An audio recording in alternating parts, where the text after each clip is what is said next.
সুরূপাস food ক্লাবে সবাইকে স্বাগত জানিয়ে দেখো ঢ্যাঁড়স আলুর একটা খুব সুস্বাদু রেসিপি নিয়ে চলে এসেছি। আলুগুলো লম্বা লম্বা করে কেটে নিয়েছি, ঢ্যাঁড়সগুলোও তাই, টমেটো কেটে নিয়েছি, পেঁয়াজ কেটে নিয়েছি। দেখো কড়াতে দুটো শুকনো লঙ্কা দিয়েছি তেলের মধ্যে, পরিমাণ মতো তোমরা তোমাদের বুঝে তেল দেবে।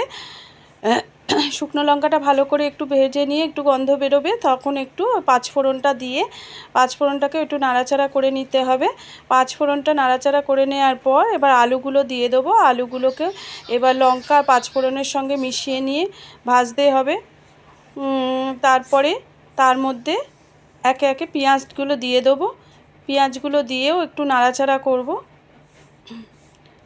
একটু হতে দিতে হবে। পেঁয়াজটা দিয়ে নাড়াচাড়া করা একটু বাদে ঢ্যাঁড়সটা দিতে হবে। ঢ্যাঁড়সটা দিয়ে তার সাথে এবার সব মিলিয়ে একসাথে নাড়তে হবে, ভালো করে নেড়ে নিতে হবে। ঢ্যাঁড়স আলু পেঁয়াজ ভালো করে মিশিয়ে নিতে হবে। খুব বেশি কড়া করে ভাজা যাবে না, কারণ সবুজ রঙটা যেন থাকে। তারপরে হলুদ, কাশ্মীরি লঙ্কার গুঁড়ো আর একটু ধনে আর জিরে আমি একসঙ্গে নিজেই ঘরে গুঁড়ো করেছি, এটা বাইরের কেনা নয়। তার সাথে টমেটো দিয়ে দিলাম। নুনটা আমি প্রথমে দিতে ভুলে গিয়েছিলাম, আমি কিন্তু পরে নুন দিয়েছি, তোমরা এর সঙ্গে নুনটা দিয়েই নাড়বে। হ্যাঁ, আমি নুনটা আজকে দিতে ভুলে গেছিলাম। ভালো করে মিশিয়ে নেবে মশলার সাথে, জল ছাড়াই আগে ভালো করে নেড়ে ভালো করে একটুখানি হতে দিতে হবে।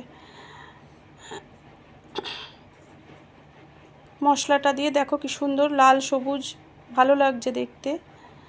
একটু অল্প করে জল ছড়া দিলাম, দিয়ে এইবারে চাপা দিয়ে দিব।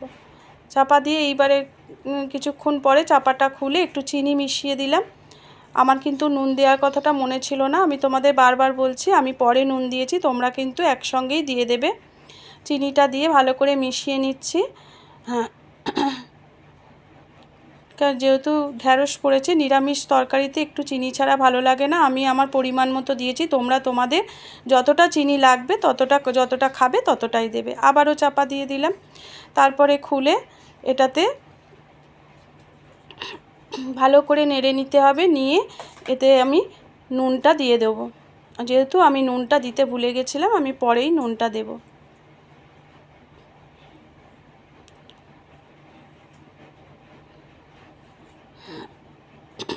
ভালো করে মিশিয়ে নিয়ে আর একটু চিনি নুন দেওয়া হয়েছে, এবার একটু ভালো করে মিশিয়ে নিয়ে আর একটু হতে দিতে হবে।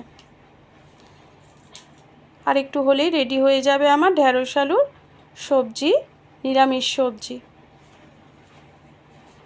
নিরামিষ বলতে পেঁয়াজ পড়েছে, পেঁয়াজ ছাড়াও একইভাবে করা যায়।